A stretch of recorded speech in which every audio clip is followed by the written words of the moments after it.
Hi guys, magandang araw. Pagpalain po tayong lahat, mga nagtatrabaho, mga nagninegosyo, tayo ay umasenso.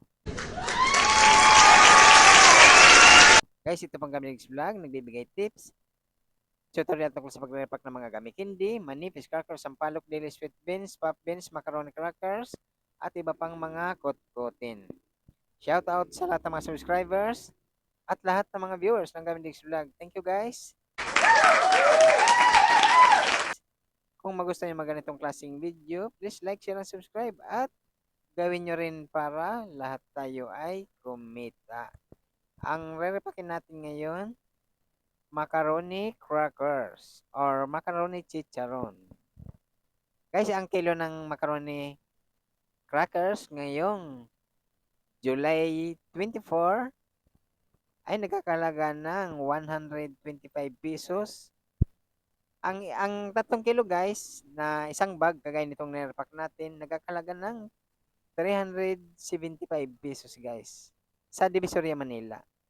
Kailangan guys, kung mga nag-uumpisa pa lang kayo, kung gusto niyo magtinda or kumita ng mga extra income, pwede bumili muna kayo ng 1 kilo. Kasi ang 1 kilo nito napakarami para masusubok ninyo sa inyong mga lugar kung magiging mabilis siya. Pero para sa akin guys, mabili ito yung mga ganitong mga crackers, kagaya nitong macaroni guys. At saka malaking tubo natin dito guys, tubong lugaw dito sa macaroni crackers. Kasi ang 1 kilo nito, napakaraming laman. Di ba sobrang gaan niya?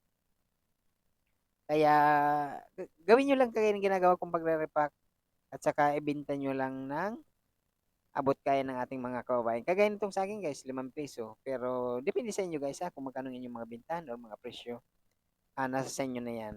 Ang gagamitin nating plastic dito guys, ano lang, 5x7, pang 5 pesos lang ating bintahan para kayang-kaya ng ating mga kababayan. Ito kailangan guys, kung halimbawa kagaya ng ginagawa ko, binuhos ko sa planggana, bilisan yung pagre-repack kasi hindi ito pwede nang matagal na nakasingaw. Kukunat kasi ito. Para sa akin guys, mabilisan na kasi ako mag-repack kaya chance ako ng kung gaano karaming ilalagay ko sa plastic natin nire-repackan sa halagang pang 5 pesos lang.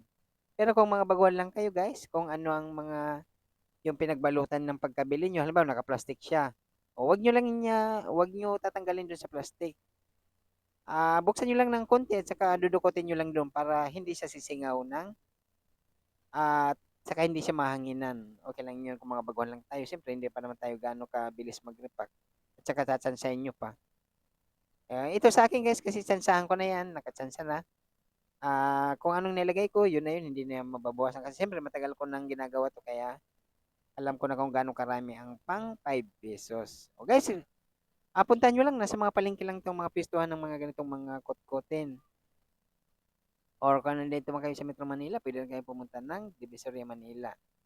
O ito, kung meron kayong, halimbawa, nagtatrabaho kayo, gusto nung kumita ng mga extra income, o pwede nung gawin yung ganito pagre-repack at saka alok nyo sa inyong mga katrabaho, kaibigan, or mga kakilala. O kung nasa mga bahay lang kayo guys, o meron kayong konting puhunan dyan, umpisa nyo na pagtitinda ng mga kutkutin mo. Maraming mga kutkutin guys na pwede nyong pagkakitaan. O panoorin nyo lang dito sa ating channel guys, iba't ibang klaseng mga kutkutin ang inyong makikita ng mga video na pwede nyo ring sundan. Mga gamit hindi, iba't ibang klaseng mga crackers, mga mani, mga sampalok. O, panoorin nyo kasi guys, malalaki ang mga tubo ng mga ganyang mga kotkotin. Kasi ang kagandahan nito guys, raripakin lang natin. Kaya alam natin kung magkano ang ating gustong tubo or kita. At bago naman natin to guys isisil bibilagin nyo muna kung magkano yung punan at saka kung magkano inyong gustong tubo. O pagkatapos niyan mai-shield guys, halimbawa i-shield nyo na yan.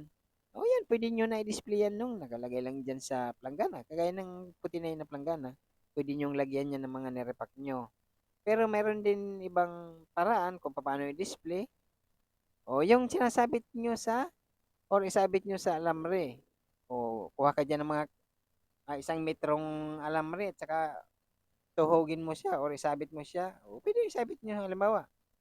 May mga bintana kayo na pwesto dyan na pwede nyo pag-displayan or pagtindahan.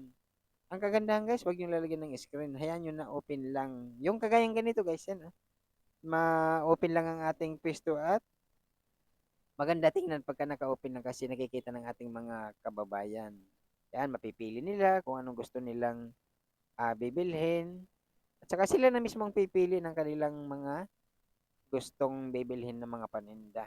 O yan lang kadali guys gawin to.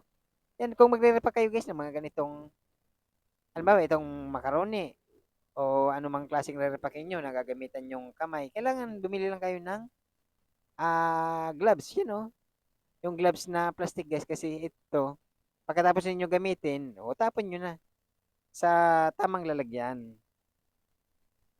Yan, mas maganda kada repack guys, iba't ibang klaseng gloves ang inyong gagamitin ha, kasi para laging bago ang inyong gagamitin gloves. Yan sa akin guys, pagkatapos ko dyan gamitin dyan sa pagre-repack ng macaroni, tinatapon ko na yan sa tamang lagayan. Tsaka, gagamitan naman tayo. Kasi napakamura lang yan guys ng gloves na yan. Isang balot, nasa mga 20 lang or 30 or nasa, kaya 100 piraso ang laman ng gloves, kaya maraming beses mo magagamit yan. Okay siya, bago nyo i-sell, bilagin nyo muna kung magkano yung mga puhunan at kung magkano inyong gustong tubo sa mga kot-kotin na gusto nyong pagkakitan or itinda. O, ganun lang kadali guys. Mas maganda kung mayroon kayong mga seller, kaya yung ginagawa ko. Yan, may seller para mabilis natin maisisil. At saka maganda tingnan pag naka-sealed ng ginagamitan natin ng seller. Ganun lang guys ang inyong para tayo ay kumita at makatulong sa ating pang-araw-araw na pangangailangan. Yan. O, di ba napakasimple lang gawin? Hindi naman gaano kahirap itong gawin. Kasi bibili lang kayo. I-repack nyo. Ang kagandahan guys, kung napanood nyo itong video na to, panoorin nyo yung mga video natin dito sa ating channel, Gamidigs Vlog, para makita nyo yung mga teknika natin dito kung anong mga ire-repack nating mga gamikindi, mga crackers, or mga mani, para pwede nyo rin sundan ang ating mga tinitinda. At saka ang binibinta ko guys, mga mabibilian sa ating mga kababayan. Ganun lang dali kumita dito sa mga, kasi guys, pag nalaman ng ating mga kabayan na may ganun ka mga paninda, mga kotkotin, lalo na itong mga macaroni, hinahanap kasi lagi ito ng ating mga kabayan. Mabili ito guys. Pag nalaman na nila, sila na mismo ang babalik at babalik sa inyo para bumili ng mga iba't ibang klaseng mga kotkotin. Yan lang. Ang ganda nito, kung konti lang yung mga puhunan guys sa umpisa, yan, magmumultiply din yan pagdating ng ah, pagtitinda ninyo. Depende na sa inyo guys sa kung gaano nyo kailangan mamahalin nyo yung pagtitinda ng mga ganitong mga kotkotin at aralin nyo kung paano tayo or kayo kikita ng mga iba't ibang klaseng mga kotkotin. Ayun, meron na tayong guys, may mga video naman tayo dyan na para hindi kayo mahirapan sa paano pagre-repack at mga presyuhan. O gano'n lang. Panoorin niya dito sa ating video at pwede nyo rin i-subscribe para naman kumalat ang ating mga video sa ating mga kabayan na gusto natin i-share din para lahat tayo ay kumita. Ganun lang ang mga gagawin ninyo guys sa mga ganitong mga lalo na itong macaroni guys, napakalaki ng tubo nito. Pwede mag 60 puhunan mo, 60 or 70 or lagpas pa sa puhunan mo ang tutubuin mo. Depende sa inyong diskarte ng pagre-repack guys. Pwedeng 60-40, pwedeng 40-60. Depende lang. 40 puhunan, 60 tubo. 60 puhunan, 40 tubo. Depende na sa inyong mga re-repackin na iba't ibang klaseng mga kutkuting guys.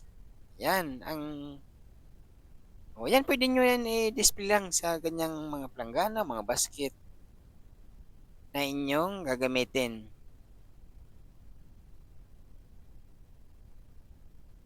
Ayan, maraming mga ano tayo dyan guys na inyong mga gamikindi. Yan, mga mabibili din yan.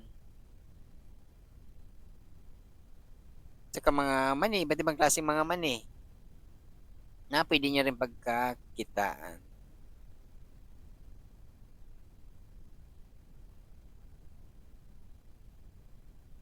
Yan na guys ang ating mga ginawa na mga iba't ibang klaseng mga or pagre-repack dito sa macaroni crackers. Okay na guys, yan. Oh. O, di ba? Maganda na tingnan yan. Oh. I-display nyo nang nakaganyan. At saka open ng ating besto. Yan, mabibili yan. Guys, nagpasalamat tayo sa lahat ng mga subscribers at lahat ng mga viewers ng Gaminis Vlog. Thank you guys. Kung magustuhan nyo mga ganitong klaseng video, please like, share, and subscribe. At gawin nyo rin para lahat tayo ay kumita. Thank you guys. Bye.